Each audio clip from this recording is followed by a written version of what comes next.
जय हिंद दोस्तों, आप लोग का स्वागत करते हैं स्टडी विथ मनोरंजन पर। आज का टॉपिक है प्राचीन भारत का सिंधु घाटी सभ्यता। आप लोगों ने सभी किसी न किसी माध्यम से किसी टीचर के पास तो पढ़े होंगे, लेकिन यह वीडियो को आप स्किप मत कीजिएगा, शुरू से लेकर लास्ट तक देखने का प्रयास कीजिएगा। बहुत सारा चीज़ इंपॉर्टेंट क्वेश्चन इसे देखने को मिलेगा। चलिए शुरू करते हैं सर, बिना स्किप किए हुए। आप लोग को देखना है, धैर्य के साथ सुनना है, समझना है, इतना विश्वास रखना है कि इससे बाहर कोई क्वेश्चन नहीं आएगा। एक बेहतरीन नोट्स और क्लास के माध्यम से शुरू कर रहे हैं पहला क्वेश्चन के साथ। सर्वप्रथम हड़प्पा सभ्यता का खोज किसने किया और कब किया था? तो सबसे पहले तो दयाराम सरस्वती जी के द्वारा, दयाराम साहनी के द्वारा, न कि सरस्वती, ये दयाराम साहनी के द्वारा ये हड़प्पा सभ्यता की खोज किया गया था। कब सर? 1921 में किया गया था। कब किया गया था? 1921 में हड़प्पा सभ्यता के खोज किया गया था, दयाराम साहनी के द्वारा किया गया था। अगला क्वेश्चन, 1922 ईस्वी में 1922 ईस्वी में मोहनजोदड़ो का खोज कौन किया हुआ था? तो राखलदास बनर्जी के द्वारा किया गया था। 1922 में राखलदास बनर्जी के द्वारा किया गया था। ठीक है, नेक्स्ट क्वेश्चन, किसके नेतृत्व में दयाराम साहनी और राखलदास बनर्जी ने हड़प्पा और मोहनजोदड़ो के खोज किया था? किसके नेतृत्व में किया था यार? नेतृत्व पूछ रहा है, न कि कौन किया। तो नेतृत्व पूछेगा तो जॉन मार्शल के नेतृत्व में, याद हुआ, जॉन मार्शल के नेतृत्व में ये दयाराम साहनी और राखलदास बनर्जी, इन लोगों ने दोनों मिलकर हड़प्पा और मोहनजोदड़ो की खोज किया था, जॉन मार्शल के नेतृत्व में। एक क्वेश्चन समझिए, सिंधु घाटी सभ्यता के समकालीन सभ्यताओं का नाम क्या थे? तो इसके समकालीन कौन कौन से सभ्यता चल रहे थे, ध्यान रखिएगा। तो ऑप्शन में देता है चीन की सभ्यता। तो चीन की सभ्यता भाई नहीं चल रहा था, लेकिन मेसोपोटामिया की सभ्यता चल रहा था और मिस्र की सभ्यता चल रहा था, इसे ध्यान रखेंगे। चलिए आगे पूछेंगे क्वेश्चन, यहाँ तो कंप्लीट है। सिंधु घाटी सभ्यता का प्रमुख स्थल केंद्र कौन था? सिंधु घाटी का प्रमुख केंद्र स्थल कौन था? तो कालीबंगा था। कालीबंगा ये सिंधु सरस्वती सभ्यता का प्रमुख स्थल केंद्र था। कालीबंगा ये प्रमुख केंद्र था, इसे ध्यान रखेंगे। चलिए नेक्स्ट क्वेश्चन पर बात करते हैं। भारत की प्रथम नगरीय सभ्यता कौन थी? तो ये तो बहुत ही आसान है। नगरीय सभ्यता तो सिंधु घाटी सभ्यता या सिंधु घाटी सभ्यता को नगरीय सभ्यता के नाम से जानते हैं। चलिए नेक्स्ट क्वेश्चन, हड़प्पा सभ्यता किस नदी के किनारे पर स्थित है? तो हड़प्पा रावी नदी के तट पर, के बाएं तट पर। देखो ऑप्शन दे सकता है कि दाहिने तट पर या बाएं तट पर। तो रावी नदी के बाएं तट पर यह हड़प्पा सभ्यता स्थित है। किस नदी किनारे? रावी। तो कोई हड़प लेता है तो रोने लगता है ना आदमी, तो रावी नदी। रोने के बाद क्या करता है? हड़प लेगा तो रोएगा, तो उसके बाद टाटा बाय करके चला जाता है। तो बाय मतलब बायां तट पर। चलिए नेक्स्ट क्वेश्चन हो जाएगा, कांसा का सर्वप्रथम प्रयोग किस सभ्यता में प्रयोग किया गया था? सिंधु घाटी सभ्यता में, और इसीलिए इस सिंधु घाटी सभ्यता को कांस्य युगीन सभ्यता के नाम से जाना जाता है। कांस्य युगीन सभ्यता के नाम से जाना जाता है, ठीक है ना। और सिंधु घाटी सभ्यता क्यों बोलते हैं? क्योंकि यह सभ्यता का विकास सिंधु नदी के तट पर हुआ था, इसलिए सिंधु घाटी के नाम दिया गया। और हड़प्पा क्यों बोलते हैं भाई? हड़प्पा सभ्यता क्यों बोलते हैं? क्योंकि सर्वप्रथम हड़प्पा की खोज किया गया था, इसलिए उसके नाम पर ही इसका नाम हड़प्पा सभ्यता कर दिया गया। समझ लिए। चलिए नेक्स्ट क्वेश्चन, हड़प्पा सभ्यता के निवासियों के द्वारा कौन सी धातु का सर्वाधिक प्रयोग किया गया था? तो स्वाभाविक रूप से तांबा का प्रयोग किया गया था। किसका प्रयोग? तांबा का प्रयोग किया गया था, ठीक है। चलिए नेक्स्ट क्वेश्चन पर बात करते हैं। इन्हें भी जानिए, पाला में क्या बता रहा है, सिंधु सभ्यता का पूर्वाभास सर्वप्रथम कब लग गया था? इसका अनुमान कब लग चुका हुआ था? तो 1826 में पूर्वाभास सर्वप्रथम 1826 में चार्ल्स मैनसन के नामक एक अंग्रेजी वैज्ञानिक भूतात्विक वेता था चार्ल्स मैनसन के द्वारा सर्वप्रथम 1826 में यह सिंधु सभ्यता का पूर्वाभास इनको हो चुका था। ये अंग्रेज था और उन्होंने हड़प्पा नामक स्थल की सबसे बड़ी ईंटों की प्राप्त किया था। ये हड़प्पा से यह बड़ी संख्या में ईंटों की प्राप्त किया हुआ था। इसको लगा हुआ था कि ये हो सकता है, लेकिन इसको नज़रअंदाज कर दिया चार्ल्स मैनसन ने 1826 में। चलिए नेक्स्ट क्वेश्चन। सर्वप्रथम अलेक्जेंडर कनिंघम ने 1853 से लेकर 1853 से कब तक ले 1873 से 1873 तक ले हड़प्पा क्षेत्र का अन्वेषण किया मतलब कि सर्वेक्षण किया, परंतु इसके महत्व को समझने में ये असमर्थ रहा था। देख रहे हैं ना सर, ये कनिंघम जो था सर्वप्रथम 1853 से लेकर 1873 तक ले इस हड़प्पा क्षेत्र का अन्वेषण किया था, सर्वेक्षण किया था, लेकिन इस हड़प्पा के बारे में वो अच्छे तरीके से समझ नहीं पाया था। और 1853 ईस्वी में कनिंघम को एक अंग्रेज ने हड़प्पा क्षेत्र से एक वृषभ की आकृति वाली मोहर की प्राप्ति होती है। तो वृषभ क्या था, बैल वाली आकृति की प्राप्ति इसी हड़प्पा से मिल जाते हैं। चलिए आगे बात करते हैं।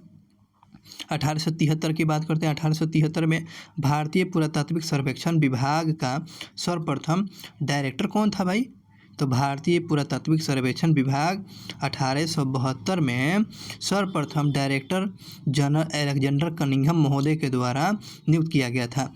तो इस प्रकार 1872 में भारतीय पुरातात्विक सर्वेक्षण विभाग का प्रथम डायरेक्टर जनरल के रूप में कौन काम किए? तो अलेक्जेंडर कनिंघम को नियुक्त किया गया था। ध्यान रखिएगा कि कनिंघम को ही भारतीय पुरातात्विक का जनक बोला जाता है। पुरातात्विक का जनक क्या बोलते हैं? तो अलेक्जेंडर कनिंघम को जाना जाता है, अलेक्जेंडर कनिंघम को जाना जाता है। तो क्वेश्चन पूछेगा भारतीय पुरातात्विक के जनक के नाम से किसको बोलते हैं? तो अलेक्जेंडर कनिंघम को जाना जाता है। चलिए आगे बात करते हैं। जॉन ब्रेस्टन और विलियम ब्रेस्टन ये दोनों अंग्रेज जो थे 1856 ईस्वी में कराची से लाहौर के बीच में रेलवे पटरी बिछाने के दौरान हड़प्पा के टीले के ईंटों का उपयोग किया हुआ था। तो देख रहे हो जॉन ब्रेस्टल और विलियम ब्रेस्टल ने सर्वप्रथम क्या किया था सर? सर्वप्रथम क्या किया हुआ था? सर्वप्रथम ये किया हुआ था जॉन ब्रेस्टल और विलियम ब्रेस्टल ने 1826 में रेलवे लाइन जब बिछाया जा रहा था कराची से लाहौर के बीच में, तो हड़प्पा टीलों की ईंट की प्राप्ति कर लेता है। चलिए नेक्स्ट क्वेश्चन बात करते हैं। 1812 ईस्वी में J.F. फिलिट के द्वारा हड़प्पा टीलों की पुरातात्विक सामग्री के आधार पर रॉयल सोसाइटी के द्वारा क्या किया गया? प्रकाशित किया गया। रॉयल सोसाइटी में इसका प्रकाशन किया गया था। इस टीले की जानकारी J.F. फिलिट के द्वारा 1812 ईस्वी में ये इसको रॉयल एशियाटिक सोसाइटी के द्वारा प्रकाशित किया गया। ठीक है ना, प्रकाशित में किया गया था, परंतु फिलिट हड़प्पा के पुरातात्विक महत्व को मूल्यांकन करने में असमर्थ रहा। देख रहे हैं ना, उसको भी ये महत्व नहीं समझ पा रहा है क्या है। अब बातें करेंगे विश्व के सम्मुख सिंधु नदी घाटी में विकसित होने वाला एक नवीन सभ्यता सिंधु घाटी सभ्यता की खोज कौन किया था? तो जॉन मार्शल ने 1824 में किया था। तो देख रहे हैं ना, सिंधु घाटी सभ्यता की खोज की घोषणा सर्वप्रथम जॉन मार्शल ने 1824 में कर देता है। 1824 में कर देता है। ठीक है, अब चलिए सर अब बात करते हैं नेक्स्ट क्वेश्चन। हड़प्पा सभ्यता के संदर्भ में क्या है बात? जानकारी प्राप्त करने का एकमात्र साधन कौन है? एकमात्र साधन क्या होगा? तो पुरातात्विक सामग्री, उसे जो मोहरे हैं उसकी बनावट, उसकी जानकारी से ही हड़प्पा सभ्यता की जानकारी हम लोग प्राप्त कर सकते हैं। और हड़प्पा सभ्यता या सिंधु घाटी की सभ्यता के अब तक लिपि के नहीं पढ़ा गया है, इसलिए इस लिपि को भाव चित्रात्मक कहा जाता है। भाव चित्रात्मक कहने का मतलब क्या हुआ गुरु? कहने का मतलब ये हुआ क्योंकि इस लिपि को तो पढ़ा नहीं गया है, उस चित्र के भाव को है ना देखकर अनुमान लगाया जा सकता है। ठीक है, दूसरी बात करते हैं। सिंधु सभ्यता को किस कालखंड के अंतर्गत में समाहित किया गया है? तो अध ऐतिहासिक काल, जिसे प्रोटोस्टोलिक बोलते हैं, प्रोटोस्टोलिक बोला गया है, प्रोटोस्टोलिक बोला गया है। ठीक है, प्रोटोस्टोलिक कहा गया है। अध ऐतिहासिक, इसकी कोई लिखित जानकारी नहीं मिलती है, इस सब इसकी लिपि की जानकारी, अब चलिए लिपि को नहीं पढ़ा गया है, तो इसलिए अध ऐतिहासिक काल बोला जाता है। आगे बात करते हैं, सर्वप्रथम किसके वितरण से सिंधु सभ्यता के विषय में ज्ञान की प्राप्ति होती है? तो चार्ल्स मैनसन ने 1826 में। तो किसके द्वारा वितरण में सिंधु सभ्यता के विषय में ज्ञान की प्राप्ति होती है? तो चार्ल्स मैनसन 1826 में। चलिए आगे बात करते हैं, हड़प्पा सभ्यता के उत्खनन करने वाला प्रथम पुरातात्विक कौन था? तो ये तो नाम तो समझ है, लेकिन उसका महत्व को नहीं समझ पाया था। तो भारत में इसे पुरातात्विक का जनक बोला जाता है, याद आ गया ना? तो अलेक्जेंडर कनिंघम है ना, पुरातात्विक विभाग का पिता बोला गया अलेक्जेंडर कनिंघम को। चलिए नेक्स्ट क्वेश्चन, किस पुरातात्विक विद्वान को भारतीय पुरातात्विक का जनक कहा जाता है? तो देख रहे हैं ना, कनिंघम साहब को बोला जाता है, कनिंघम को बोला जाता है। चलिए आगे बात करते हैं, भारतीय पुरातात्विक सर्वेक्षण विभाग का डायरेक्टर कौन बना था? पुरातात्विक विभाग का डायरेक्टर प्रथम कौन है? तो कनिंघम बना हुए थे। कनिंघम साहब ये भारतीय पुरातात्विक विभाग का डायरेक्टर के रूप में काम किए थे। आगे बात करते हैं, भारत में ऐतिहासिक स्थलों की खोज करने का कार्य कौन करता है? तो भारतीय पुरातात्विक सर्वेक्षण विभाग करता है। भारतीय पुरातात्विक सर्वेक्षण विभाग करता है, जो पुराना स्मारक स्मृति की जानकारी इसे ही प्राप्त किया जाता है। किसे? भारतीय पुरातात्विक सर्वेक्षण विभाग के द्वारा। आगे बात करते हैं, भारतीय पुरातात्विक विभाग की स्थापना जो किया गया था, तो किसके समय में किया गया था? उस समय वायसराय कौन था? तो लॉर्ड कर्जन के समय में गुरु भारतीय पुरातात्विक विभाग की स्थापना किया गया था। तो लॉर्ड कर्जन के समय में किया गया था। और आगे क्वेश्चन है, एक नवीनतम सभ्यता सिंधु घाटी सभ्यता की खोज की घोषणा कौन किया था? है ना, घोषणा कौन किया था? तो जॉन मार्शल ने किया था। जॉन मार्शल ने 1924 में किया गया। बात समझ में आ गया? आगे बढ़ते हैं, ठीक, सुनिएगा।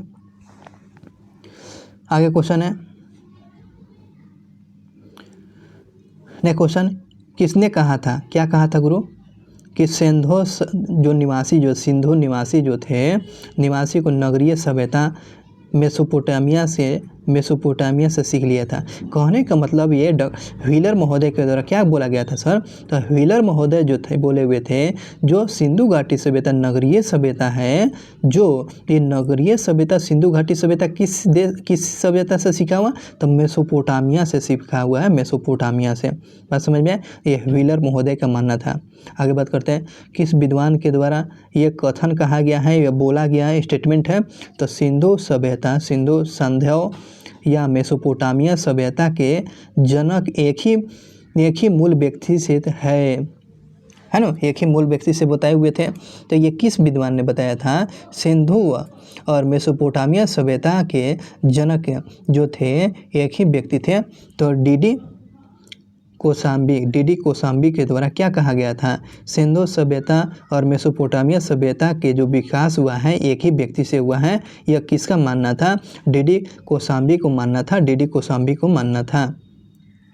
चलिए आगे बात करते हैं, वर्गाकार मोहर की प्रयोग कहाँ होता था? तो वर्गाकार मोहर की प्राप्त जो किया जाता था, ये सिंधु सभ्यता में किया जाता था। वर्गाकार मोहर की प्राप्ति गुरु कहाँ से? तो सिंधु घाटी में किया जाता था। बहुत इंपॉर्टेंट, सुमेरियन जो लिपि जो चल रहा था, इसमें कितने अक्षर थे? अक्षर कितना था? तो 900 अक्षर। देख रहे हैं ना, सिंधु घाटी सभ्यता में नहीं, ये मेसोपोटामिया है ना, सुमेरियन, तो इस सभ्यता में सुमेरियन लिपि में कितने अक्षर की प्राप्ति होती है? तो 900 लिपि की प्राप्ति होती है। तो 900 लिपि की प्राप्ति होती है। कितने मोहर इस लिपि की अक्षर कितने मिला हुआ है? तो 900। सुमेरियन लिपि में कितने अक्षर की प्राप्ति? तो 900 लिपि की प्राप्ति हुआ है। चलिए आगे बात करते हैं। किसने हड़प्पा और मोहनजोदड़ो को एक विस्तृत सामग्री की जुड़वा राजधानी कहा है? तो हड़प्पा और मोहनजोदड़ो को जुड़वा राजधानी किसने कहा? स्टुअर्ट पिगट के महोदय के द्वारा क्या बोला गया था? ये सिंधु घाटी सभ्यता या मोहनजोदड़ो या हड़प्पा, जो सब एक ही नाम है। तो हड़प्पा और मोहनजोदड़ो का एक ही नाम बोला हुआ है जुड़वा राजधानी, तो स्टुअर्ट पिगट महोदय के द्वारा कहा गया है। चलिए आगे बात देखिए। सिंधु क्षेत्र में आने वाले प्रथम प्रजाति कौन थे? तो प्रो ऑस्ट्रेलियाइड जो थे। सिंधु घाटी में आने वाले प्रथम प्रजाति कौन थे? तो प्रो ऑस्ट्रेलियाई। और भारत में आने वाले तो निग्रो, है ना, निग्रो थे, निग्रो। भारत में आने वाले प्रथम प्रजाति कौन? तो निग्रो। लेकिन सिंधु घाटी में पूछेगा तो प्रो ऑस्ट्रेलियाई, ध्यान रखेंगे, कभी कंफ्यूज नहीं करना है। चलिए, हड़प्पा सभ्यता के काल निर्धारण का सर्वप्रथम प्रयास किसने किया था? तो जॉन मार्शल महोदय ने किया था, आपको तो याद ही है। सर्वप्रथम इस काल का निर्धारण करने का प्रयास किसने किया है? तो जॉन मार्शल के द्वारा किया गया है। आगे देखिए, सिंधु सभ्यता सर्वाधिक जो है सिंधु स्थल का संकेंद्रण कहाँ पर पाया जाता है? तो सर्वाधिक सिंधु स्थल का संकेंद्रण कहाँ पर पाया जाता है? हकरा पाट पर यह सर्वाधिक सिंधु स्थल का केंद्र पाया जाता है, हकरा पाट पर पाया जाता है। आगे देखिए, देख रहे हैं ना, लेखन की कला और उचित प्रणाली विकसित सर्वप्रथम किस सभ्यता में होती है भाई? लेखन कला की शुरुआत, लेखन कला के उचित सामग्री की जानकारी किस सभ्यता की देने? तो सुमेरियन कला में लेखन कला की। तो क्वेश्चन पूछता है किस सभ्यता में लेखन कला की विकास हो चुका था?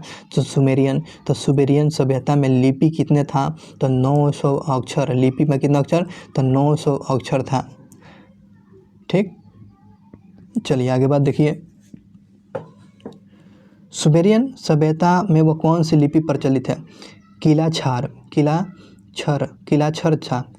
जो था, किलाछर लिपि का प्रचलन किसे है? तो सुमेरियन सभ्यता से है। नेक्स्ट क्वेश्चन, सुमेरियन सभ्यता में किस प्रकार की मोहर प्राप्त होती है? तो बेलनाकार। सुमेरियन सभ्यता में जो मोहर की प्राप्ति जो चल रहा था, बेलनाकार मोहर मिलता है। और वर्गाकार कहाँ से मिलता है? तो मोहनजोदड़ो से मिलता है। आगे बात करते हैं। सिंधु सभ्यता की नगर योजना और सुमेरियन सभ्यता की तुलना कैसी थी? तो अत्यधिक नियोजन और व्यवस्थित था। तो ऐसे भी जानते हैं। तो सिंधु सभ्यता जो था नगर नियोजन के लिए जानी जाती थी, और सिंधु सभ्यता और सुमेरियन सभ्यता नगर नियोजन के लिए जानी जाती थी। इसे हमेशा ध्यान रखेंगे, बात समझ लिए।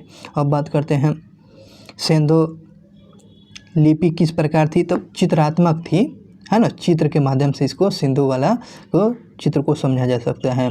आगे बात करते हैं। भव्य कब्रों का अन्वेषण कहाँ से प्राप्त है? भव्य माने कि डिजाइनदार कब्र का अवशेषण कहाँ से मिलता है? अवशेष कहाँ मिलते हैं? तो भव्य कब्रों के अवशेष कहाँ से मिलती हैं? तो मिस्र और मेसोपोटामिया की सभ्यता से। देखते हैं ना, अच्छा माने कि भव्य कब्रों का अवशेष कहाँ से मिलती है? तो अवशेष प्राप्त होती है तो मिस्र और मेसोपोटामिया की सभ्यता से मिलती है, याद होगा। आगे बात करते हैं। सिंधु निवासी किस धातु को से ज्ञात नहीं था? तो लोहा से परिचित नहीं थे, है ना, लोहा से परिचित नहीं थे, ध्यान रखेंगे। चलिए आगे बात करते हैं। जूम कर देना, एक सेकेंड, हो गया। चलिए आगे क्वेश्चन है। सोइतघई और मांडुगा नामक जो हड़प्पा स्थल जो है कहाँ से मिलता है? ये दोनों जो स्थल कहाँ मिलता है? तो अफ़गानिस्तान में मिलता है, अफ़गानिस्तान में। सोइतघई और मांडुक्य नामक स्थल कहाँ से मिलता है? ये हड़प्पा का स्थल था, तो ये अफ़गानिस्तान में पड़ता है। ये दोनों स्थल कहाँ है? तो अफ़गानिस्तान में। आगे देखिए, सिंधु सभ्यता का विकास जो है कितने वर्ग किलोमीटर में फैला हुआ था? सिंधु सभ्यता का जो विस्तार की बात किया जाता है कितना किलोमीटर में, ये भी समझिए। तो 12,99,600 वर्ग किलोमीटर में ये सिंधु सभ्यता फैला हुआ था। हो गया ना, 12,99,600 वर्ग किलोमीटर में फैला हुआ था सर। सिंधु सभ्यता की आकृति कैसी थी भाई? आकृति भाई थी त्रिभुजाकार थी, है ना, त्रिभुजाकार आकृति इसका था। और सुतकेंडोर जो था, सुतकेंडोर जो है किस नदी के? सुतकेंडोर ये दस्तक नदी के किनारे सुतकेंडोर जो है। आगे क्वेश्चन देखिए, हड़प्पा सभ्यता की सबसे पश्चिमी स्थल कौन है? पश्चिम में सबसे स्थल कौन है? तो यही सुतकेंडोर जो है ये दस्तक नदी के किनारे पर बसा हुआ है। तो हड़प्पा सभ्यता के सबसे पश्चिम स्थल का नाम क्या है? सुतकेंडोर जो है, सुतकेंडोर है। आगे देखिए, बालाकोट, ये ना बालाकोट जो है हड़प्पा स्थल किस नदी के किनारे है? कन्हार नदी के किनारे। बहुत इंपॉर्टेंट क्वेश्चन है, कन्हार नदी के। तो कन्हार नदी के तट पर कौन? तब बालाकोट, कन्हार नदी। तो देख रहे हैं बालाकोट एयर स्ट्राइक हुआ था। तो क्वेश्चन बन सकता है हड़प्पा स्थल जो है बालाकोट ये किस नदी किनारे? कन्हार नदी के तट पर बसा हुआ था, कन्हार नदी के तट पर। चलिए आगे देखिए, स्वतंत्रता प्राप्ति के बाद भारत में सर्वाधिक स्थल का उत्खनन कहाँ से हुआ है? तो गुजरात में। सबसे ज़्यादा जो उत्खनन की जो प्राप्ति हुई है हड़प्पा के जो हैं सबसे अधिक कहाँ? तो गुजरात में। सबसे अधिक कहाँ? स्वतंत्रता के प्राप्ति के बाद भारत में सर्वाधिक स्थलों का उत्खनन किस प्रांत में हुआ? तो गुजरात में हुआ है, गुजरात में हुआ है। आगे देखिए, हड़प्पा और मोहनजोदड़ो के उत्खनन के प्रभारी कौन थे? तो जॉन मार्शल थे, है ना। हड़प्पा और मोहनजोदड़ो के उत्खनन के प्रभारी कौन थे? तो जॉन मार्शल थे। देखिए, हड़प्पा का शाब्दिक अर्थ क्या होता है गुरु? है ना, मृतकों का टीला होता है मोहनजोदड़ो का, या परेतों का टीला भी दे देता है, परेतों का टीला भी, ध्यान रखें, परेतों का टीला के नाम से भी इसे जानते हैं, मृतकों का टीला। मोहनजोदड़ो का खोज किसने किया? तो राखालदास बनर्जी ने किया था। हो गया ना। आगे बात करते हैं, मोहनजोदड़ो के किस किले को स्तूप टीले की संज्ञा दिया गया है? स्तूप टीले के नाम दिया तो दुर्ग टीला, है ना, फोर्ट किला, है ना। तो मोहनजोदड़ो को किस टीला के नाम से? तो दुर्ग किला जिसे फोर्ट बोलते हैं इंग्लिश में, याद रखेंगे। बहुत ये तो क्वेश्चन हमेशा पूछता रहता है। बृहद स्नानघर का साक्ष्य कहाँ से मिलता है? तो मोहनजोदड़ो से। बृहद स्नानघर के साक्ष्य कहाँ से मिला है? तो मोहनजोदड़ो से मिला हुआ है। बृहद स्नानघर की प्राप्ति कहाँ से हुआ है? तो मोहनजोदड़ो से मिला हुआ है। कहाँ से मिला? मोहनजोदड़ो से मिला हुआ है। हो गया ना। आगे देखिए, मोहनजोदड़ो की सबसे बड़ी इमारत कौन सी? तो अन्नागार और अन्नकूठारगार, है ना, अन्नागार या उसी का नाम है। तो सबसे बड़ा इमारत पूछेगा तो अन्नागार याद रखेंगे, और सबसे बड़ा बृहद स्नानघर पूछेगा तब मोहनजोदड़ो, ठीक है ना। चलिए आगे बात करते हैं। किस विद्वान का यह मत था, ये मानना था, ये कहना था कि सिंधु सभ्यता, जिसे सिंधु या संधव सभ्यता का उद्भव सोथी संस्कृति से हुई थी? बहुत इंपॉर्टेंट का, सोथी संस्कृति से हुई है। यह किस विद्वान ने कहा है कि सिंधु घाटी सभ्यता का जो विकास हुआ है सोथी सभ्यता से हुआ है? तो क्या बताएंगे? तो अमलानंद घोष के द्वारा गुरु क्या बताया गया है? इनके द्वारा बताया गया है यह सिंधु सभ्यता का जो विकास हुआ है इसका उद्भव सोथी संस्कृति से हुआ है। ये अमलानंद घोष के द्वारा बोला गया। सोथी संस्कृति का विकास का साक्ष्य कहाँ मिलता है? तो बीकानेर में। सोथी सभ्यता के विकास कहाँ? तो बीकानेर में मिलता है, बीकानेर में, ठीक है। अब देखिएगा, सिंधु सभ्यता, है ना, सिंधु घाटी की जो सिंधु टीले का सर्वप्रथम उल्लेख किसने किया? तो चार्ल्स मैनसन के द्वारा 1826 में किया है। हड़प्पा टीले का सर्वप्रथम उत्खनन किसने किया? तो चार्ल्स मैनसन ने 1826 में किया है, ठीक है ना। हड़प्पा सभ्यता का खोज किसने? तो दयाराम साहनी के द्वारा। व्हीलर महोदय ने हड़प्पा सभ्यता के किस टीले को माउंट एबी, याद रखें, माउंट एबी की संज्ञा दिया गया? पश्चिमी टीले को माउंट एबी बुलाते हैं। तो व्हीलर महोदय के द्वारा ये हड़प्पा स्थल जो है माउंट AB के नाम से किसे बुलाया? तो पश्चिमी टीला को बोला गया है। आगे देखिएगा, एक बर्तन जिस पर मछुआरे के चित्र अंकित हैं। एक बर्तन जो है उस पर मछुआरे के चित्र अंकन है, यह कहाँ से मिलता है? तो ये मोहनजोदड़ो हड़प्पा से मिलता है। बहुत ही अच्छा क्वेश्चन है।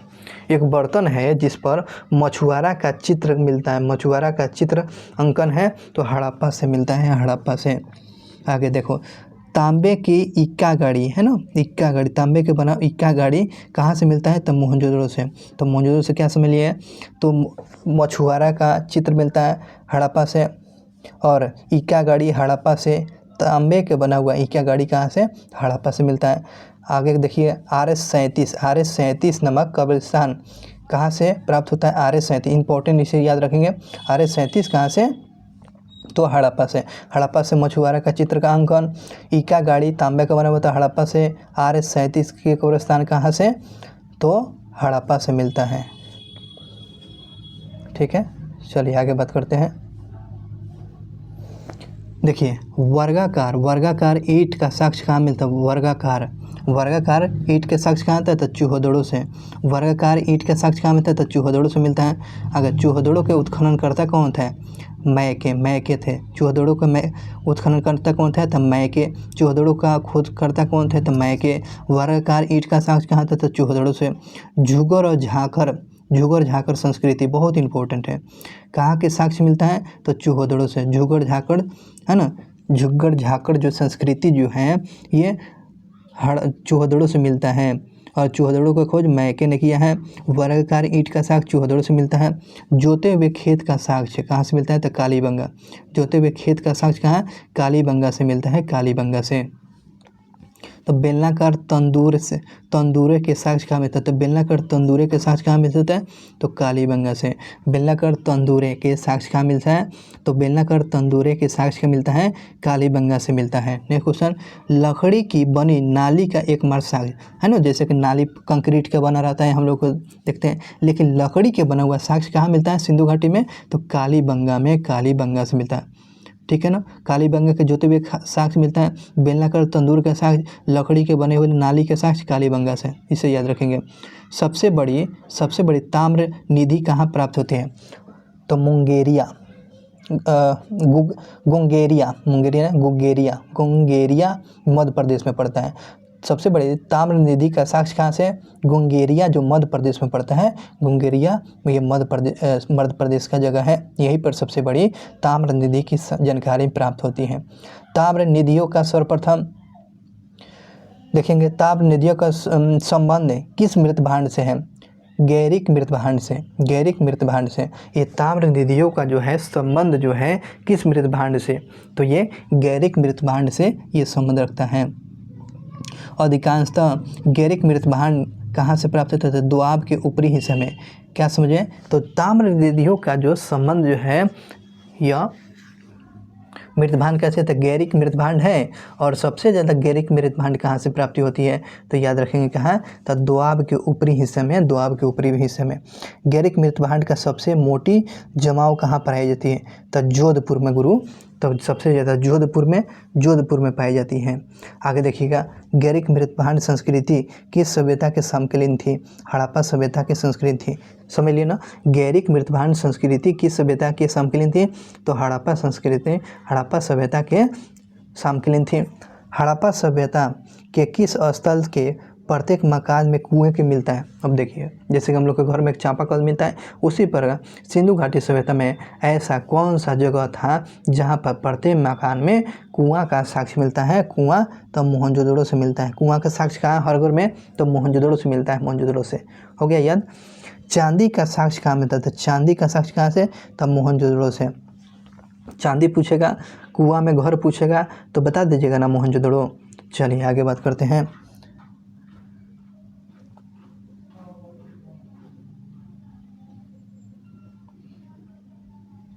चलिए आगे देखिए, मलेरिया बीमारी होता है ना प्लाज्मोडियम के चलते, तो मलेरिया जो है ना, मलेरिया के प्राचीनतम साक्ष्य जो हड़प्पा सभ्यता से किस स्थल से प्राप्त हुआ है?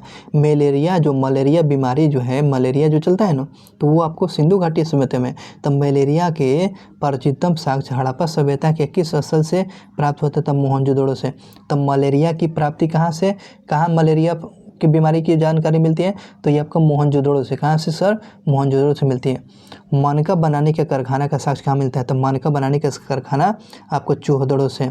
चौहदड़ो का खोज कौन? मैके ने किया था। झूगर झाकर संस्कृति ये आपको चौहदड़ो से ही है, ठीक है ना। मनका बनाने का कारखाना गुरु कहाँ से? तो चौहदड़ो से, याद रखेंगे।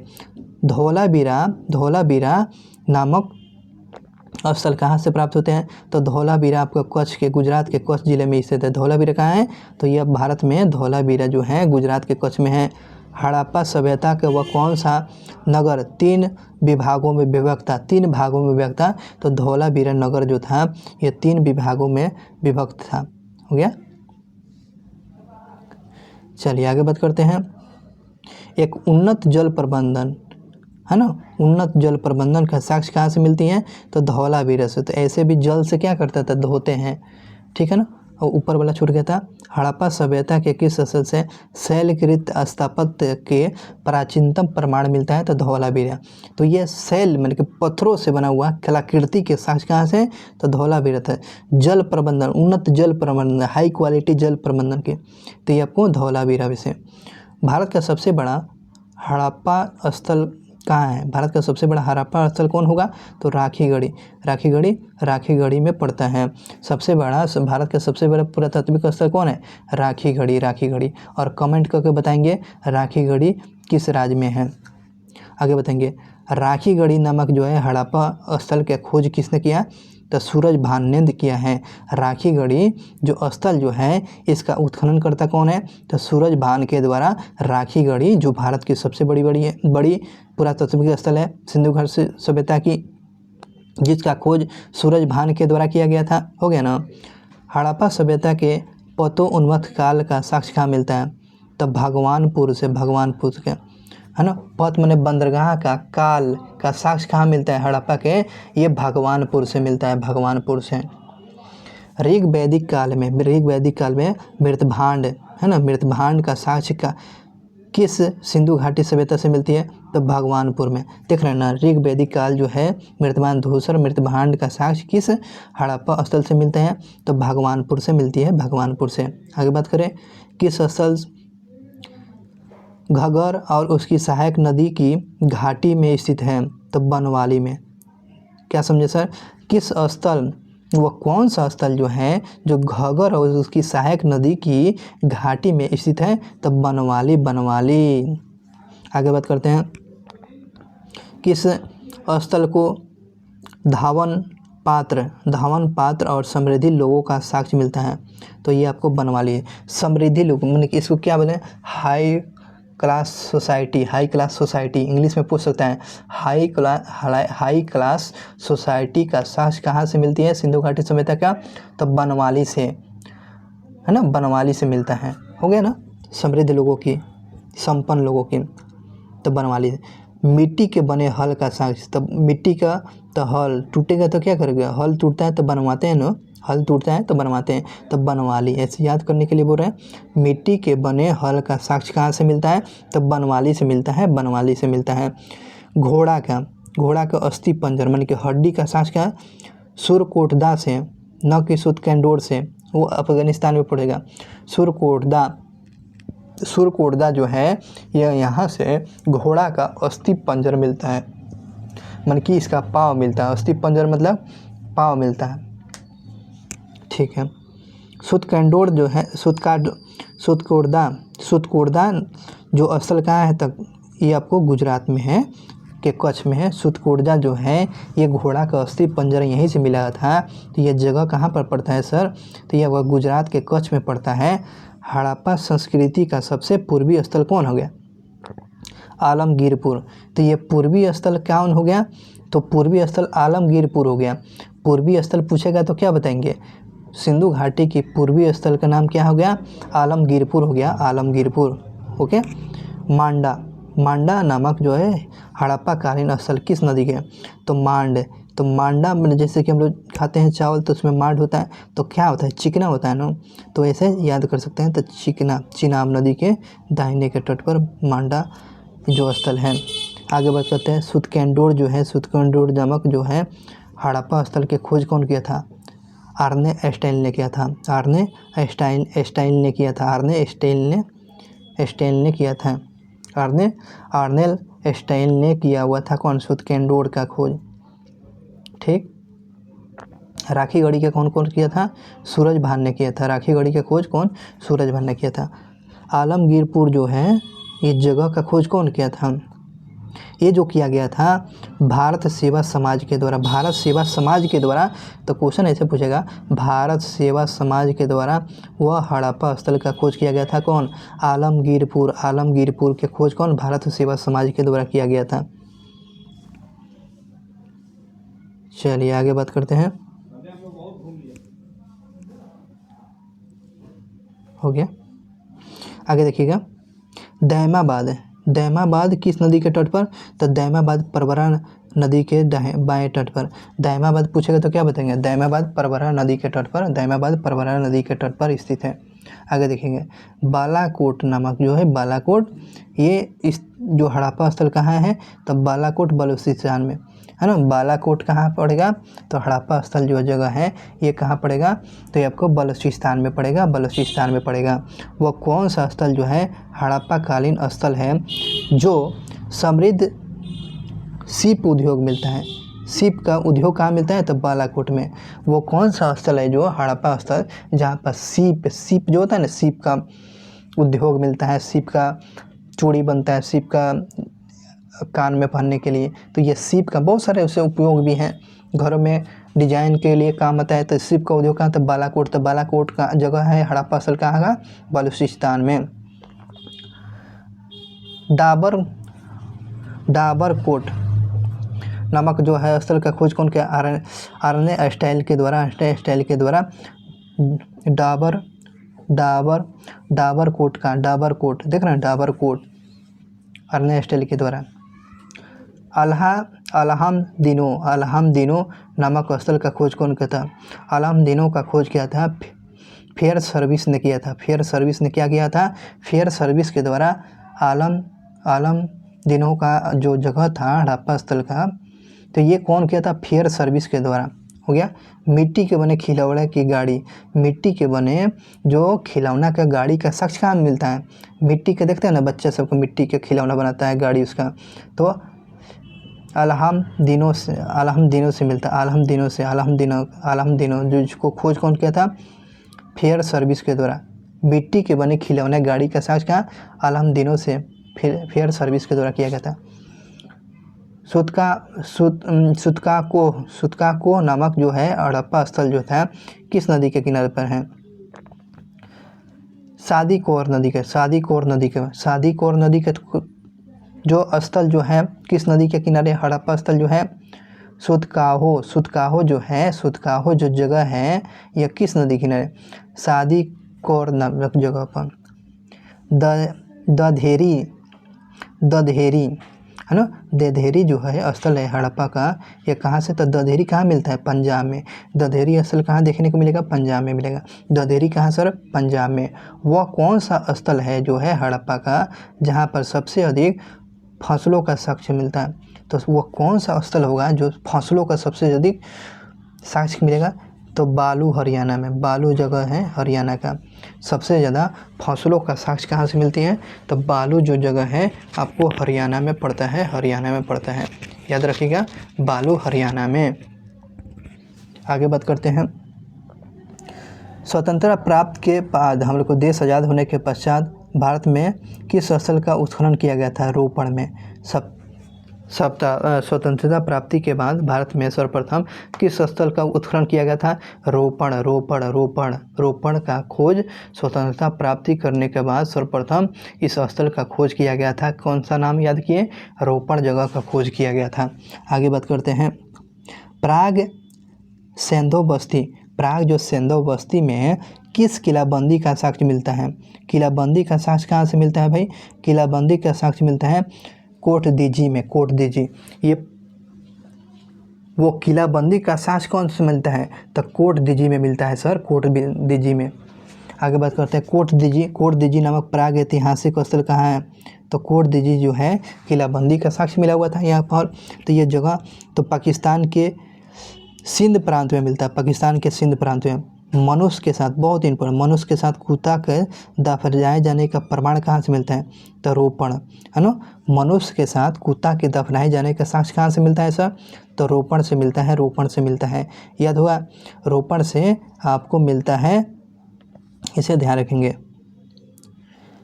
पत्थर की बनी आधारित मकान के साक्ष्य कहाँ से मिलता है? पत्थर की बनी नींव जो है आधारित मकान कहाँ से? तो ये आपका कोट दीजी से कहाँ? किलाबंदी के साक्ष्य मिलता है ना। कोट दीजी कहाँ पड़ता है सर? तो ये सिंध प्रांत में पड़ता है, पाकिस्तान में। कुत्ता के साथ मनुष्य के दफनाए जाने के साक्ष्य कहाँ? तो रोपण में। कोट दीजी जो है पत्थर की बनी आधारशिला मकान का साक्ष्य मिलता है कोट दीजी से। आगे देखिएगा, सर्वप्रथम प्राग हड़प्पा कालीन जो साक्ष्य किस स्थल से मिलता है? अमरी से मिलती है, अमरी से। सर्वप्रथम प्राग ऐतिहासिक साक्ष्य जो सबूत जो है किस स्थल से? आमरी से मिलती है। आमरी ये जगह पड़ता है, आमरी से सर्वप्रथम प्राग ऐतिहासिक साक्ष्य किस स्थल से मिलता है? आमरी से मिलता है, आमरी से। आगे बात करते हैं किस सैंधो संस्कृति स्थल से नहरों के अवशेषण प्राप्त होते हैं। तो नहरों का अवशेष मिलता है, मन के सबूत मिलता है, वह स्थल बताएंगे जो नहरों की जानकारी मिलती है। तो अफ़गानिस्तान की सुतकोई घई जो है ये आपको अफ़गानिस्तान से। नहरों का साक्ष्य कहाँ से मिलता है? तो याद रखेंगे ये आपको अफ़गानिस्तान से मिलता है, अफ़गानिस्तान से। ठीक है, चलिए आप जूम कर लीजिएगा उसको। अब देखिएगा प्रमुख हड़प्पा कालीन जो स्थल जो है इस पर बात करेंगे और परीक्षा की दृष्टि से बहुत इम्पोर्टेंट है। चलिए जितने भी हम लोग पढ़े इसी को देखना बहुत ही ज़रूरी है। सबसे पहले हड़प्पा जो जगह है ये वर्तमान में कहाँ है? देखिएगा ये आपको पड़ता है मोंटगोमरी में पड़ता है, पाकिस्तान में पड़ता है, पंजाब में पड़ेगा। ठीक है, ध्यान रखेंगे इसको। हड़प्पा कहाँ? तो मोंटगोमरी जो है पश्चिमी पंजाब पाकिस्तान में पड़ता है। इसका खोज कौन किया था? तो आपको तो खोज याद ही है। तो दयाराम साहनी ने 1921 में किया था। और उत्खनन कब किया गया था? 1923 में। और माधव स्वरूप इसका उत्खनन तो माधव स्वरूप का 1926 से 34 में माधव स्वरूप के द्वारा इसका खोज की बात किया था 1926 से 34 से। व्हीलर महोदय के 1946 इसे ध्यान रखेंगे। तो हड़प्पा पूछता है किस नदी किनारे? रावी नदी किनारे। हड़प्पा रावी नदी किनारे, याद हो गया। ऐसे साक्ष्य कहाँ से मिलता है? मन के रेस्ट हाउस, मन के नहीं होता है रेस्ट करने के लिए, तो विश्राम गृह, इसी को बोलते हैं श्रमिक आश्रम। अन्नागार आपको कहाँ से? तो हड़प्पा से। तांबे का ईका गाड़ी आपको हड़प्पा से। पारदर्शिक वस्त्र, मन की आर पार देखने वाला वस्तु पहनने का साक्ष्य कहाँ था? हड़प्पा से। एक मूर्ति मिलता है ना। अच्छा ठीक है, गरुड़ चित्र वाला मूर्ति कहाँ का मिलता है? गरुड़ चित्र वाला मुद्रा आपको हड़प्पा से मिलता है। मछुआरा का चित्र कहाँ मिल सकता है? मछुआरा का चित्र आपको कहाँ से? तो मछुआरा का चित्र आपको मिलता है हड़प्पा से मिलता है। शंख के बैल आपको हड़प्पा से मिलता है। कांसा के दर्पण कहाँ से मिलता है? तो हड़प्पा से मिलता है। पत्थर की बनी नटराज की मूर्ति, बहुत इंपॉर्टेंट, देख रहे हैं ना, नटराज की मूर्ति है ना। तो ये पत्थर की बनी नटराज की मूर्ति, देखो ये कांस के नहीं, ये पत्थर का बना हुआ है, कंफ्यूज नहीं करना है। पत्थर की बनी नटराज की मूर्ति कहाँ से? तो आपको हड़प्पा से मिलता है। हो गया, हड़प्पा की बात है। चलिए अब बात करते हैं मोहनजोदड़ो की खोज कौन किया था? तो ये लारकाना ज़िले कहाँ पड़ता है? ये सिंध प्रांत जो पाकिस्तान में पड़ता है। हड़प्पा भी पाकिस्तान में और मोहनजोदड़ो भी पाकिस्तान में। इसका खोज कौन किया था? खोज राखलदास बनर्जी 1922 में किया था। और राखलदास बनर्जी और जॉन मार्शल के नेतृत्व में 1922 से 30 तक ले यह इस जगह का बात करें मोहनजोदड़ो की खोज समझ लिए।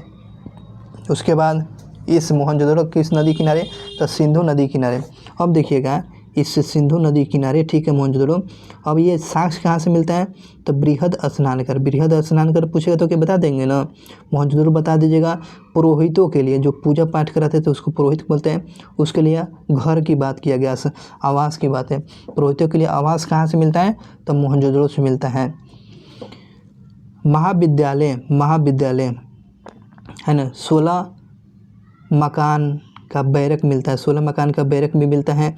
कांसा की मूर्ति भी मिलता है। दाढ़ी वाले पुजारी की मूर्ति मिलती है, दाढ़ी वाले पुजारी की मूर्ति मिलती है। एक श्रृंग वाला पशु की वाली मुद्रा प्राप्त मिलती है, मुद्राएं प्राप्त होती है। एक सिंगी वाली जो मुद्राएं प्राप्ति कर मिलती है कहाँ से, हड़प्पा से। उसके बाद मस्जिद से लाल रंग के बना हुआ कपड़ा, ठीक है, मिट्टी के बने हुए बैलगाड़ी कहाँ से, तो मोहनजोदड़ो से। मिट्टी के बने हुए बैलगाड़ी कहाँ से, तो मोहनजोदड़ो से।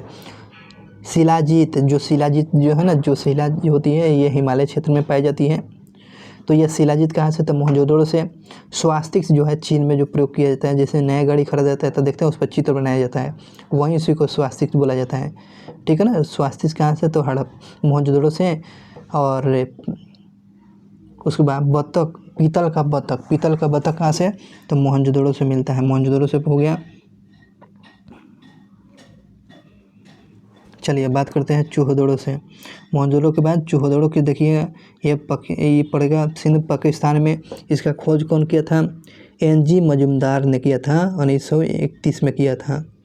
अर्नेस्ट मैक के द्वारा चूहदड़ो का खोज किया गया था, उत्खनन किया गया था। चूहदड़ो किस नदी का है, सिंधु नदी किनारे। मनका बनाने का खाना यहीं से मिला हुआ था ना। बिल्ली का पीछा करते हुए कुत्ता का साक्ष्य मिलता है तो कहाँ से, तो चूहदड़ो से। लिपस्टिक मिलता है कहाँ से, तो चूहदड़ो से। कांसा का गाड़ी चूहदड़ो से। वर्गाकार ईंट कंघा मिलता है चूहदड़ो से। 3 घड़ियालों का साक्ष्य मिलता है, 3 घड़ियालों का साक्ष्य मिलता है। 2 मछलियों के अंकन वाला मुद्रा, 2 मछलियों वाला अंकन वाला मुद्रा मिलता है। काजल और पाउडर कहाँ से मिलता है, काजल और पाउडर कहाँ से, तो चूहदड़ो से। चलिए एक बार और याद कीजिए, मनका बनाने का कारखाना कहाँ, चूहदड़ो से। बिल्ली का पीछा करते हुए कुत्ता, चूहदड़ो से। लिपस्टिक का साक्ष्य कहाँ से, तो चूहदड़ो से। कांसा की गाड़ी, चूहदड़ो से।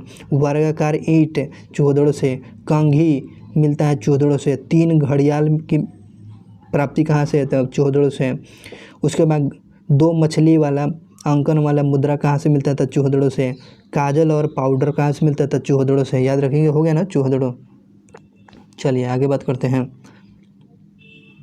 उसके बाद कालीबंगा से। कालीबंगा का हनुमानगढ़ जो राजस्थान में पड़ता है, इसका खोज NN घोष के द्वारा 1953 में किया गया था। उत्खनन कर था डॉक्टर BB लाल और BK थापर के द्वारा 1960 से 61 में किया गया था। तो कालीबंगा पूछेगा तो बता देंगे किस नदी किनारे है, तो घग्गर नदी का प्राचीन नाम क्या है, सरस्वती नदी है ना। कालीबंगा पूछेंगे तो काला रंग का घाघरा याद रहेगा ना, काला रंग का घाघरा। तो पूछ लेगा घाघरा किसका प्राचीन नाम है, तो सरस्वती का। ये कहाँ पड़ता है, हनुमाननगर राजस्थान में पड़ता है। खोज कौन किया था, NN घोष। और उत्खनन करता कौन किया था, डॉक्टर BB लाल और BK थापर ने किया था। कब खोज किया गया था, 1953 में।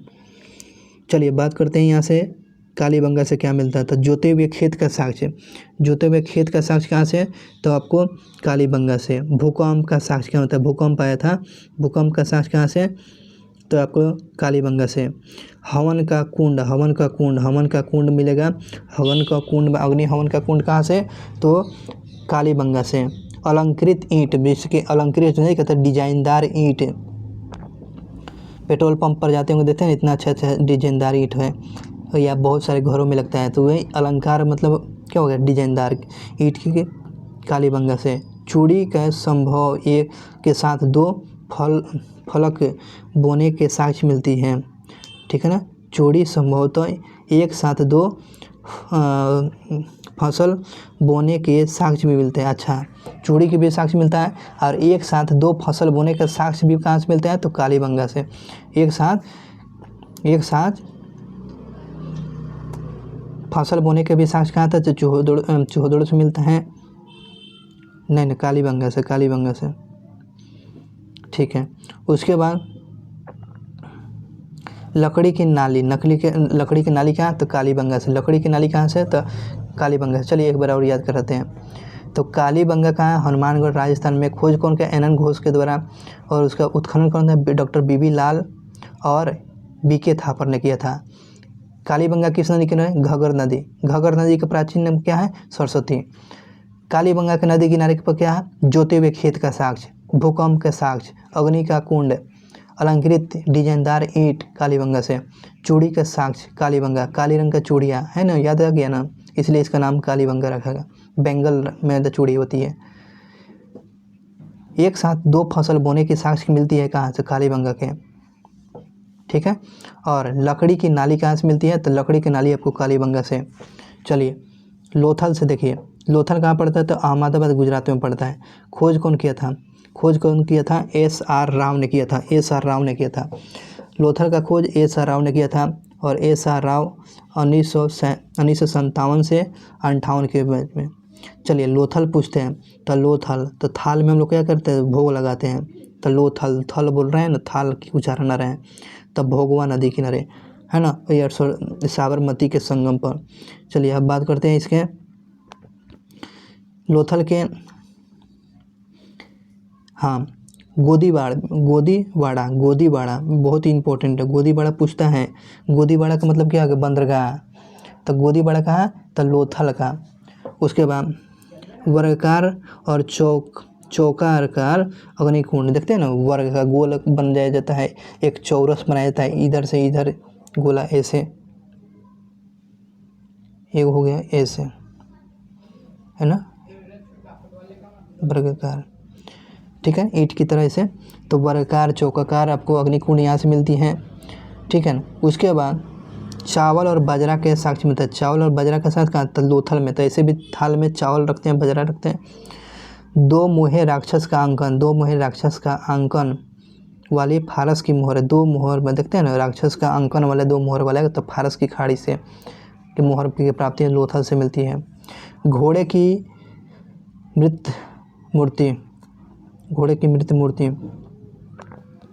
3 युग्मित समाधि मिलती है। 3 युग्म यानी कि एक साथ 3 100 को मिलते हैं, लाश मिलती है कहाँ से? तो 3 युग्मित 100, एक साथ 3 लाश को दफनाया गया था लोथल में। ठीक है ना। चलाक लोमड़ी का चित्र मिलता है आपको लोथल से। घोड़ा का जबड़ा मन क्या होता है? जबड़ा तोड़ देंगे बोलते हैं ना, तुम्हारे के जबड़ा तोड़ देंगे। तो जबड़ा सबसे मजबूत पार्ट रहता है। घोड़ा का जबड़ा कहाँ से था? लोथल से। नाव, मिट्टी का नाव कहाँ था? तो लोथल से। चलिए आपको याद कराते हैं फिर से। लोथल सुनिएगा, भोगवा नदी किनारे, अहमदाबाद गुजरात में पड़ता है। ठीक है ना। गोदीवाड़ा का बंदरगाह बोलते हैं यार। वर्गाकार और चौकार अग्निकुंड यहीं से, लोथल से। चावल और बाजरा का साक्ष्य कहाँ? लोथल से। और उसके बाद 2 मुहा वाला अंकन वाला फारस की मोहर की प्राप्ति कहाँ से? लोथल से। घोड़ा के मूर्ति मिलती है कहाँ से? लोथल से। और 3 युग्मित समाधि मिलती है कहाँ से? तो लोथल से। और लोमड़ी का चित्र कहाँ से मिलता है? तो लोमड़ी का चित्र आपको लोथल से। और घोड़ा का जबड़ा और मिट्टी के नाव कहाँ से? लोथल से। हो गया ना कंप्लीट। पैसेंस के साथ समझ लीजिए, दोबारा नहीं पढ़ना पड़ेगा, ध्यान रखिएगा। आप नहीं पढ़िएगा तो दूसरा कोई पढ़ेगा, दूसरा कोई वीडियो देखेगा और आप अफसोस खाइएगा कि वो मेरा नहीं हो रहा है। तो समझिएगा, इसको पैसेंस के साथ सुनिए। देखिए अब देखिएगा, राखी गढ़ी कहाँ पड़ता है सर? राखी गढ़ी आपको हरियाणा। पूछे हुए थे ना उस समय कमेंट करने के लिए, तो कमेंट कीजिएगा। लो सर, चैनल को सब्सक्राइब कीजिएगा, अपने दोस्तों के साथ शेयर कीजिएगा, और जो भी बात होगी तो अपनी बात दिल खोलकर पूछिएगा। राखी गढ़ी जिंद में पड़ता है, यह हरियाणा में पड़ता है। और इसका खोज कौन किया था? सूरज भान के द्वारा किया गया, 1969 में किया गया। उत्खननकर्ता कौन थे? तो अमरेंद्र नाथ ने किए थे। खोज पूछेगा तो सूरजभान। ये राखी गढ़ी तो घगर नदी, राखी गढ़ी पे तो घगर नदी के। चलिए इसके द्वारा जो प्राप्त किया गया है जगह से क्या क्या प्राप्ति, तांबे के उपकरण, तांबे के उपकरण जो है ऐसे वस्तु मिलते, तांबे के उपकरण कहाँ तो राखी गढ़ी से। मिट्टी के रथ का नमूना, मिट्टी के रथ का नमूना कहाँ से मिलता है, राखी गढ़ी से। मिट्टी का रथ का नमूना, मिट्टी का रथ का नमूना, बैलगाड़ी आपको लोथल से, लेकिन रथ का नमूना पूछेगा तो कहाँ, राखी गढ़ी से। हड़प्पा लिपि युक्त मुद्रा प्राप्ति, हड़प्पा के लिपि जो है युक्त जो मुद्राएं कहाँ से है तो राखी गढ़ी से मिला है, याद रखिएगा। अब बात करते हैं रोपण की, बात करते हैं रोपण, तो ये रूपनगर, रूपनगर पंजाब में, रूपनगर कहाँ पंजाब में। और इसका खोज कौन, बीबी लाल के द्वारा, बीबी लाल 1950 में, और यज्ञदत्त शर्मा के द्वारा 1953 से 55 के बीच में रोपण का खोज आपको रूपनगर पंजाब में। तब पूछ लेता है रूपनगर कहाँ है तो पंजाब में, रोपण ठीक ना, ये रोपण। तो ऐसे भी हम रोपते हैं कैसे भूमि में, सतलज भूमि में कि समतल भूमि में ना, ये सतलज नदी। चलिए रोपण जो हिस्से क्या मिलती है, तांबे के कुल्हाड़ी, तांबे के कुल्हाड़ी कहाँ से, तो तांबे के कुल्हाड़ी मिलता है कहाँ से, रोपण से। मानव के साथ कुत्ते के दफनाए जाने का साक्ष्य कहाँ से, तो रोपण से। मानव के साथ, इन सबसे इम्पोर्टेंट है, मानव के साथ कुत्ते के साथ दफनाए जाने का साक्ष्य कहाँ से है, तो रोपण से। चंद्रगुप्त द्वितीय का सोना का शिक्षा जो सिक्का का साक्ष्य मिलता है, चंद्रगुप्त द्वितीय का सोना का शिक्षा का साक्ष्य मिलता है, तो ये आपको रोपण से मिलता है, रोपण से, इसे ध्यान रखेंगे, रोपण से मिलता है। चलिए आगे बात करते हैं। अब रंगपुर के, रंगपुर कहाँ पड़ता है, काठियावाद आपको गुजरात में, काठियावाद गुजरात में। एस आर राव के द्वारा 1954 में रंगपुर आपको कहाँ, काठियावाद गुजरात में पड़ता है। और रंगपुर किस नदी किनारे, तो भादर नदी के किनारे, भादर नदी के किनारे। चलिए यहाँ क्या मिलता है, रंगपुर से, रंगपुर से हमको ज्वार बाजरा का साक्ष्य मिलता है, ज्वार बाजरा का साक्ष्य मिलता है ना। 3 संस्कृतियों का अवशेष, 3 संस्कृति के अवशेष की प्राप्ति का रंगपुर से मिलती है। 3 संस्कृति जौ और बाजरा के साक्ष्य कहाँ से, तो रंगपुर से। नाली कहाँ से मिलती है, तो नाली है ना, नाली की प्राप्ति होती है तो रंगपुर से। कच्ची मिट्टी का दुर्ग, कच्चा मिट्टी मतलब कि कच्चा मिट्टी है ना, कच्चे मिट्टी का दुर्ग का मिलते हैं कहाँ से, तो आपको रंगपुर से मिलता है। धान के भूसी, याद रखिएगा, धान की भूसी क्वेश्चन पूछता है, धान की भूसी कहाँ से, रंगपुर से। मार के आइएगा लोथल, हम जानते हैं लोथल में आपको चावल का साक्ष्य मिलता है, लेकिन धान की भूसी रंगपुर। ऐसे भी रंगेंगे तो क्या, रंग में क्या भूसा रहता है। चलिए आगे बात करते हैं। 10 नंबर देखिए,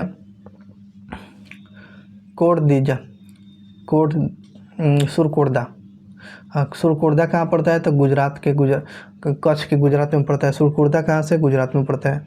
सुरकोटदा कहाँ पड़ेगा, तो गुजरात में पड़ेगा, कच्छ के गुजरात में। और इसका खोज का जगतपति जोशी के द्वारा 1954 से 55 में किया गया था। सुरकोटदा का खोज करता कौन, जगतपति जोशी। और सुरकोटदा किस नदी किनारे, तो सरस्वती नदी किनारे, ठीक है ना।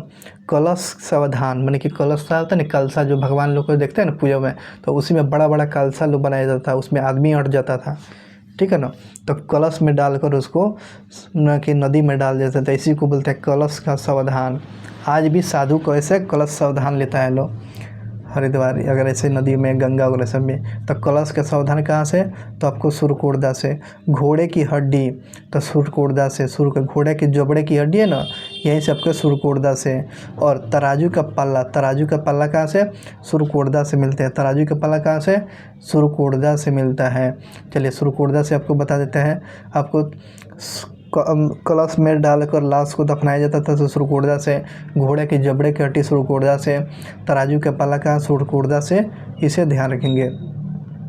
चलिए मांडा की बात करते हैं। मांडा कहाँ है, तो जम्मू कश्मीर में, जगतपति जोशी के द्वारा और मधुबाला के द्वारा खोजा गया था। और मांडा कैसे होता है, तो चीनाब नदी, किस नदी किनारे, चीनाब नदी किनारे, ठीक है ना। चाट, ब्लेड और हड्डी के वारगन, ठीक है ना। उसके बाद मोहर का साक्ष्य मिलता है। मोहर का साक्ष्य कहाँ से, तो मोहर के तो मांडा किसके किनारे, जम्मू कश्मीर में, ठीक है ना। चार्ट ब्लेड हड्डी के वाग्र, मतलब कि एक हड्डी का वाणग्रह हड्डी का वाणग्रह ये प्राप्ति मिलती है तो मांडा से। तो सबसे इम्पोर्टेंट मोहर का साक्ष्य पूछ लेता है तो मांडा से, चिनाब नदी किनारे। चलिए आगे बात करते हैं 12 नंबर। देखिए आलमगीरपुर, तो मेरठ में पड़ता है उत्तर प्रदेश में। उसका कौन था, भारत सेवा समाज के द्वारा। आलमगीरपुर का खोज कौन है, भारत सेवा समाज के द्वारा किया गया था। तो आलमगीर किस नदी किनारे, तो हिंडन नदी किनारे। और इसमें इम्पोर्टेंट क्या है, मृत भांडों के रंगीन चित्रकारी, मृत भांडों की रंगीन चित्रकारी की जानकारी हमें कहाँ से मिलती है, तो आलमगीरपुर आलमगीरपुर कहाँ पड़ेगा सर, तो आपको कहाँ पड़ेगा, तो मेरठ में पड़ेगा, उत्तर प्रदेश मेरठ में। तो खोज कौन का, भारत सेवा समाज के द्वारा हिंडन नदी किनारे मृत भांडों के रंगीन चित्र की जानकारी आपको आलमगीरपुर से मिलती है। सूतकेंडोर जो है, सूतकेंडोर का बलूचिस्तान पाकिस्तान में पड़ता है और आर्ने स्टाइल के द्वारा 1927 में खोज किया गया। और यह दस्तक नदी के किनारे बसा हुआ सूतकेंडोर। और 3 संस्कृति का साक्ष्य भी मिलती है उसको सूतकेंडोर से, ठीक है। और प्रकृति के चट्टान का साक्ष्य मिलता है, प्रकृति के चट्टान का साक्ष्य मिलता है।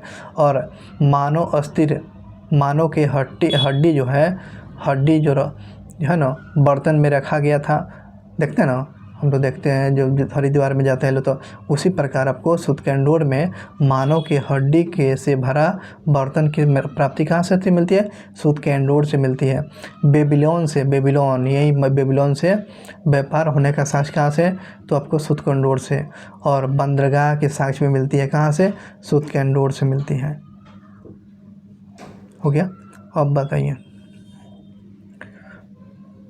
देखिएगा 14 नंबर, सोतकाहू जो है पेरिन जो बलूचिस्तान में पड़ता है। सोतकाहू जो है पेरिन बलूचिस्तान में पड़ता है। और इसका खोज जो किया गया था जॉर्ज एफ डेल के द्वारा 1926 में किया गया था। और सादी कोर नदी के सूतकाहू जो है ये सादी कोर नदी के, तो 2 टीला की जानकारी और मृत भांड की जानकारी मिलती है सूतकाहू से। आगे देखिएगा कोटदीजी पड़ता है। कोटदीजी कहाँ, तो आपको सिंध पाकिस्तान में पड़ता है। खोज कौन, धुड़िये ने किया था और फजल अहमद खान के द्वारा 1955 से 57 के बीच में इसके खोज किया गया। तो कोटदीजी पूछता रहे तो बता देंगे ना किस नदी किनारे, तो सिंधु नदी क्या। तो कोटदीजी की जानकारी क्या, तो किलाबंदी की जानकारी कहाँ से मिलती है, तो कोटदीजी से मिलती है। और कच्चे ईंटों के मकान और चूल्हा की जानकारी कहाँ से, कोटदीजी से मिलती है। कच्चे ईंटों के मकान और चूल्हे की जानकारी कोटदीजी से मिलती है। धौलावीरा, आप देखिएगा धौलावीरा कहाँ पड़ता है, तो गुजरात, कच्छ के गुजरात में जेपी जोशी के द्वारा बनाया गया था, खोजा गया था। उत्खनन करता कौन, RS बिष्ट के द्वारा 1990-91 में। तो धौलावीरा कहाँ, तो गुजरात के कच्छ में है। खोज कौन, जेपी जोशी। और उत्खनन करता RS बिष्ट के द्वारा। और धौलावीरा किस नदी किनारे है, तो मनहर या मनसेहरा नदी के किनारे, मनहर और मनसेहरा नदी किनारे धौलावीरा बसा हुआ है। इम्पोर्टेंट याद रखेंगे, पॉलिशदार जो है श्वेत पाषाण पॉलिश किया हुआ श्वेत रंग का पत्थर की जानकारी खंड मिलती है आपको धौलावीरा से। स्टेडियम मिलता है कहाँ से, स्टेडियम पूछेगा तो क्या बताएंगे, तो भाई अब तो कंफ्यूज कर दिएगा ना, स्टेडियम पूछेगा तो याद हो गया ना, धौलावीरा से। पॉलिश श्वेत रंग का पत्थर के खंड कहाँ से मिलता है, तो धौलावीरा से। स्टेडियम याद हो गया। 10 अक्षरों का लेख उन्नत जल प्रबंधन, तो धौलावीरा, तो याद ही है। उन्नत जल प्रबंधन की जानकारी कहाँ से, तो धौलावीरा से। उसके बाद स्टेडियम की जानकारी कहाँ से, तो धौलावीरा से। पॉलिश किया गया था सफ़ेद रंग का पाषाण खंड मिलता है कहाँ से, तो धौलावीरा से। जल प्रबंधन का उन्नत जल प्रबंधन कहाँ से, तो धौलावीरा से। नेवले की पत्थर की आकृति, नेवला जो होता है सांप और नेवला, तो नेवला की पत्थर की मूर्ति कहाँ से, तो धौलावीरा से मिलती है। सुनामी का साक्ष्य कहाँ से मिलता है, सुनामी के साथ धौलावीरा से मिलता है। अब देखिएगा